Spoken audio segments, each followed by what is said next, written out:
Snow is falling sideways, wind howls like a warning through the jagged peaks of Alaska. The sky is gray, lifeless. A radio crackles, then silence, and then a voice, calm, almost cheerful. "Love, I'm at the summit. It was incredible." Those were his last known words. Marc-André Leclerc had just completed one of the boldest first ascents in North America. Alone with his partner Ryan Johnson, he stood on the summit of a remote Alaskan spire, having climbed a line no one had ever dared attempt. Hours later, both men vanished. No distress call, no second chance. Only a rope found, days later, frozen at the base of a 2,500-foot drop. To this day, their bodies have never been recovered. But what makes this story even more haunting is that Marc-André wasn't chasing fame, money, or even survival. He was chasing something far more dangerous. In a world where most climbers measure success in sponsorships, speed records, and summit photos, Marc-André was different. He was a ghost in the climbing world, vanishing into remote ranges for weeks without telling anyone, emerging with quiet stories of routes that sounded impossible, until you saw the proof. At just 25, he had already rewritten what the human body and mind could endure, soloing ice-choked walls in the dead of winter, climbing some of the hardest peaks on Earth without a rope, without a partner, without any safety net at all. He didn't court the spotlight. In fact, he ran from it. And maybe that's why his story feels so raw. Because Marc-André's greatest climbs weren't performed for us. They were performed for him, and for the mountains themselves. This is not just the story of a climber. It's the story of someone who treated the edge of impossible like home. Marc-André Leclerc was born in the coastal city of Nanaimo, British Columbia, but his real upbringing happened inland in a quiet farming town called Agassiz. It was here, with the jagged spine of the Cascade Mountains cutting across the horizon, that his imagination first started to climb.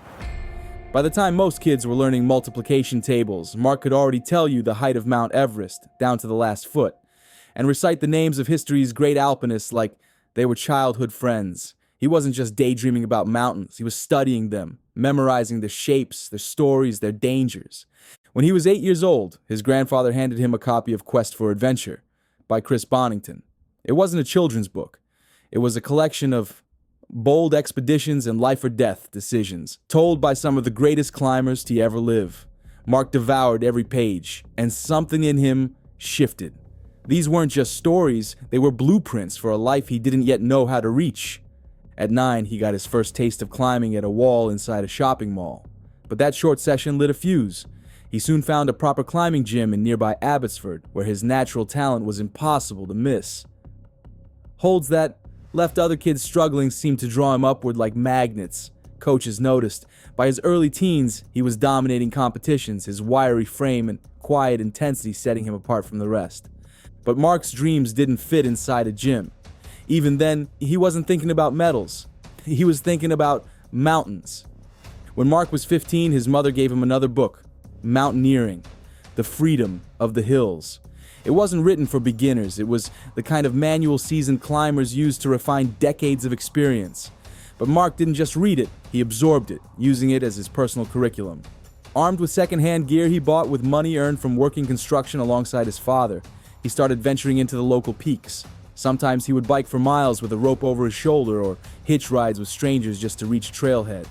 At Harrison Bluffs, a patch of granite not far from home, he began experimenting with rope systems, anchors, and aid climbing, teaching himself skills most climbers learn under careful mentorship. He didn't have mentors, he had curiosity, and the stubborn belief that he could figure it out on his own. And he did. This was also the age where Marc began to disappear. Not in a tragic sense, but in the way a person vanishes into the places they love. Friends would see him less. Teachers noticed his mind was somewhere else. More and more, that somewhere was high above the valley, with the wind in his face and the rest of the world far below. It was here, in the shadow of Mount Sless, that the foundation was laid, not for a career, not for fame, but for a way of life that would carry him to the edge of human possibility.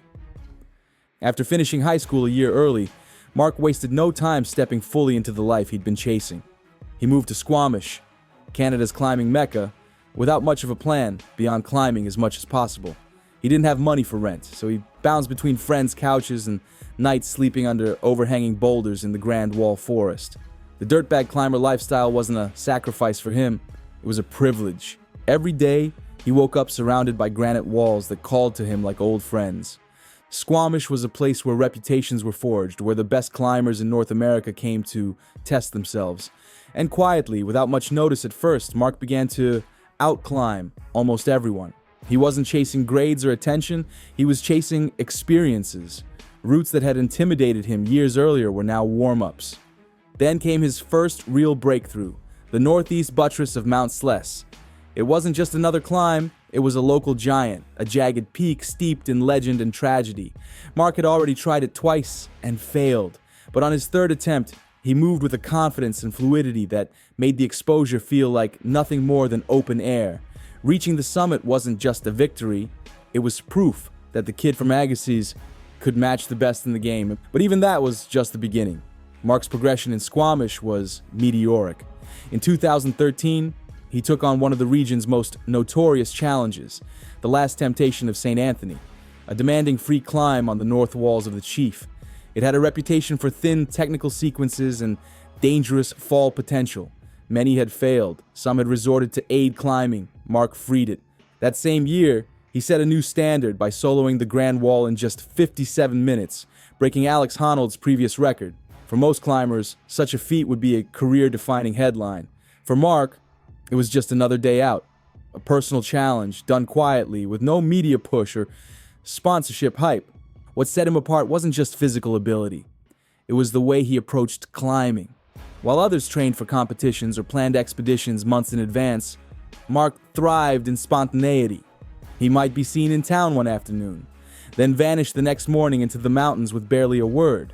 In those early Squamish years, Marc was already showing a pattern that would define his life, pushing himself into the unknown, often alone, with an unshakable calm that made the impossible seem almost casual.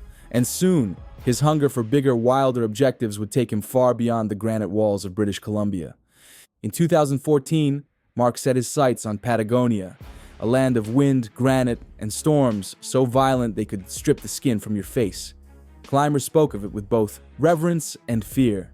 It was here, among the towering spires of the Fitzroy and Cerro Torre ranges, that reputations were made, or destroyed. Marc arrived with his trademark humility, a quiet Canadian kid among some of the most elite alpinists in the world. But Patagonia has no respect for resumes. The mountains decide if you climb, and that year, the weather was merciless. Still, Marc made the most of his time, opening new routes, teaming up with Jason Crook, and learning the rhythms of this unpredictable land. It was a testing ground, a place to sharpen skills against some of the harshest conditions on Earth. And for Marc, it was also a place that lit a new kind of fire. The granite here was unlike anything he'd touched before. Steep, perfect, and often coated in ice and rime. Every peak seemed to offer a puzzle that required every tool in a climber's kit. Rock climbing finesse, ice climbing precision, and an almost unnatural tolerance for suffering. He returned in 2015 ready to do more than just learn. This time, he would leave his mark, and he would do it alone. In February 2015, Marc set out to solo the corkscrew route on Cerro Torre, a spire so sharp and improbable it looks like something torn from a dream. It wasn't just the difficulty of the climbing, though the route demanded sustained 5.10 and W15 moves. It was the commitment. Alone, with no partner to share the burden, every decision was final. For nearly the entire route, Marc climbed ropeless, self-belaying only twice. The exposure was relentless, the ice brittle in places, the rock plastered with rime. But he moved with a calm rhythm, almost as if the mountain had allowed him passage. When he topped out, it was one of the hardest routes ever soloed in Patagonia, and as Rolando Garibaldi would later say, a climb of earth-shifting proportions. But Marc wasn't done.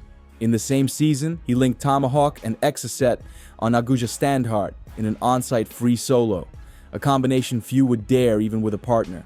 And then came one of the proudest lines of his career, the first winter solo of Torre Egger, completing the solo trifecta of the three main Cerro Torre peaks.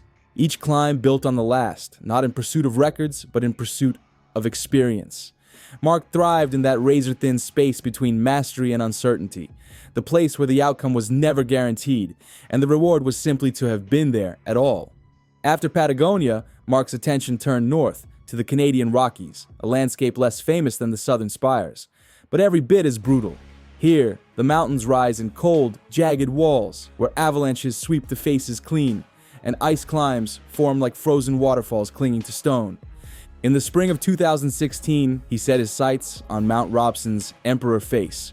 At 12,972 feet, Robson is the highest peak in the range, and the Emperor is its most intimidating wall, a 7,000-foot sweep of rock, ice, and snow that has turned away some of the world's best. Marc chose the route Infinite Patience, first climbed by Barry Blanchard. He climbed alone. No film crew, no fanfare, just him and the wall. The ascent pushed him into a deep, committed state, navigating steep ice, mixed terrain, and long, unprotected sections. By the time he reached the summit, daylight was gone. With no tent, no sleeping bag, and only a rope to lie on, Marc spent the night shivering on the summit in sub-zero cold. When he finally descended, he spoke of the climb not in terms of suffering, but of friendship, as if the mountain itself had shared something with him. Later that same year, Marc turned his focus to another kind of test, the Stanley Headwall in Banff National Park. This was no singular climb, but a series of steep, icy test pieces, each one a prize in its own right. Marc didn't just climb one, he climbed 3 of the most demanding routes: French Reality, Nightmare on Wolf Street, and the day after Les Vacances de Monsieur Hulot, all in a single day, all solo. It was an outrageous display of endurance, precision, and nerve. Each route involved thin ice, overhanging rock, and mixed sections where a fall could have been catastrophic. Yet Marc moved between them with a casual efficiency, as if linking such climbs was no more remarkable than connecting a series of hiking trails. By now, his name was spreading quietly but steadily through the climbing world. He wasn't a headline seeker, but the word of these feats traveled fast among those who understood their scale. And while others saw records and achievements, Marc saw something else entirely, an ever-expanding frontier of possibility. The bigger the challenge, the more it called to him. And the more remote and committing it was, the more he seemed to thrive. Through all of this, Marc's life was deeply intertwined with another climber, Brett Harrington. They met in Squamish in 2012, drawn together by a shared love for big, bold objectives and an almost childlike joy in the mountains. Together they opened new routes, including Hidden Dragon on the Chinese puzzle wall near Mount Sless, a technical committing line that required every ounce of their combined skill. But their relationship went far beyond the climbs. Brett understood Marc in a way few could. She knew why he would vanish into the wild for weeks, unreachable, chasing a route that might not even exist until he found it. And she accepted that in Marc's world, the mountains came first, not out of neglect, but because climbing was the language through which he expressed himself. Marc, for his part, was endlessly proud of Brett's own accomplishments. In conversation, he would often pivot away from his own feats to talk about hers. Friends noticed this, a humility that seemed to run counter to the daring nature of his climbs. With Brett, there was no competition, only a shared sense of adventure. And in that partnership, Marc found not just a climbing companion, but an anchor in a life lived almost entirely on the move. Despite the growing attention from sponsors and filmmakers, Marc resisted the pull of the spotlight. When The Alpinist began production, he was hesitant, worried that being followed by cameras might compromise the purity of his climbs. Fame had never been the point, and he feared it might change the way he approached the mountains. Even so, he agreed, not for personal gain, but because he believed sharing his story might inspire others to chase their own form of adventure. Yet even during filming, Marc remained elusive. He was known to disappear without warning, leaving the crew scrambling to find him, only to reappear with news of yet another climb no one had documented. Away from the lens, he was disarmingly relaxed, more interested in a good cup of coffee, playing with a dog, or listening to Elton John's Rocket Man than in recounting his latest accomplishment. For Marc, these small, quiet moments were just as much a part of his life as the dizzying heights. They were the counterbalance, the reminder that life was more than summits and that joy could be found in the simplest places. It was this blend of humility and audacity that made Marc-André Leclerc unlike anyone else in the climbing world. And in early 2018, that unique spirit would lead him to one final, fateful climb. In March 2018, Marc received an invitation from an Alaskan climber named Ryan Johnson. Ryan had been dreaming for years about a clean, unclimbed line on the north face of the main Mendenhall Tower, a jagged, ice-rimed spire in a massif of 7 peaks, just north of Juneau. The face rose 2,500 feet, steeper and taller than Yosemite's Half Dome, and in late winter, it never saw the sun. Ryan had tried it once before and been turned back when the ice thinned out, dangerously halfway up. He knew it wasn't technically the hardest climb, but protecting it from a fall would be nearly impossible. Even roped together, they'd have to climb as if they were soloing, moving fast, placing little gear, trusting their instincts. For Mark, this was exactly the kind of challenge he lived for. Remote, committing, and largely unknown. The forecast called for a brief, rare window of stable weather. Avalanche conditions looked good. It was the kind of opening that could close without warning, and they had to move fast. On the morning of March 4th, a small helicopter dropped them on the Mendenhall Glacier. The air was crisp, the sky cloudless, and the peaks towered in sharp relief above the ice. They cached their skis and extra gear, marking the spot with a reflective vest, and began the approach to the wall. There was no fanfare, no long goodbyes, just 2 climbers stepping into a climb that few could even imagine. They started up the face, granite and ice gleaming under the pale winter sun. The climbing demanded absolute focus, thin ice smears that barely held a tool, sections of rime that crumbled like styrofoam. They moved efficiently, speaking little, communicating mostly through the rhythm of their movements. Hours passed in that steady, deliberate silence. As daylight faded, they found a small ledge and settled in for the night.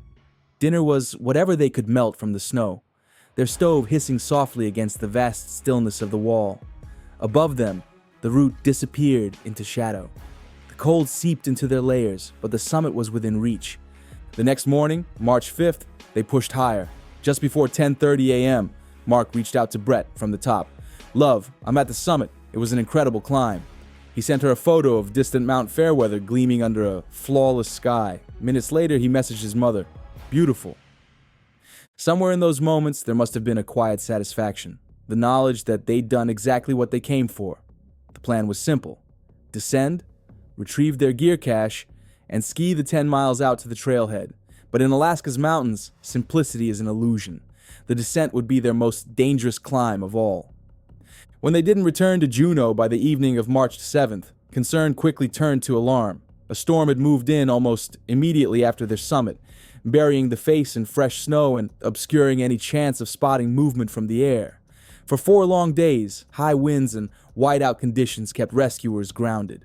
Friends and family waited in that agonizing space between hope and dread, clinging to the thought that Mark and Ryan might be pinned down somewhere, waiting for the weather to clear. When the skies finally opened, search teams flew in and began scanning the base of the route. That's when they saw it. Ropes lying motionless in the snow, tangled at the bottom of the descent line. The terrain above was littered with cornices and ice cliffs, any of which could have broken loose in the storm. The most likely scenario was a sudden avalanche or collapsing overhang that swept them from the wall before they had a chance to react. No bodies were found. The mountains had taken them, keeping the details, and the men themselves, forever out of reach. For those who knew Mark, it was a loss felt like the ripping away of something rare, something irreplaceable. In the days that followed, tributes poured in from across the climbing world. Partners, friends, and even rivals spoke of Mark's quiet brilliance, his humility, and his rare ability to make the impossible feel almost serene. Rolando Garibaldi called his Patagonia solos a clear step forward for the entire sport. Brett, in her grief, described him as someone who didn't just climb mountains but became part of them. The Alpinist, released 3 years later, would capture some of his magic for those who never met him. But a film could only go so far. The essence of Marc-André Leclerc, the solitude, the quiet joy, the way he disappeared into the wild not to escape life but to find it, remains something you can't quite capture. In the end, the story of Mark's life wasn't about standing on summits. It was about the spaces in between, the long approaches, the nights alone on high walls, the moments when the wind dies and the mountains feel alive. Those moments were his home, and it's there, somewhere between earth and sky, that his story still lives. Marc-Andre once said that some of the most beautiful experiences can't be photographed or told. They can only be lived. That was his gift and his mystery. He didn't climb to leave a record behind. He climbed because the act itself was enough. Out there, alone on a wall of ice and stone with no one watching, no one applauding, he found something the rest of us can only glimpse. The pure freedom of living exactly as you choose, right at the edge of what's possible. And maybe that's why, even now, years after the mountains took him, Marc-André Leclerc still feels less like a memory, and more like a presence, moving silently somewhere far above, where the air is thin and the world is impossibly wide.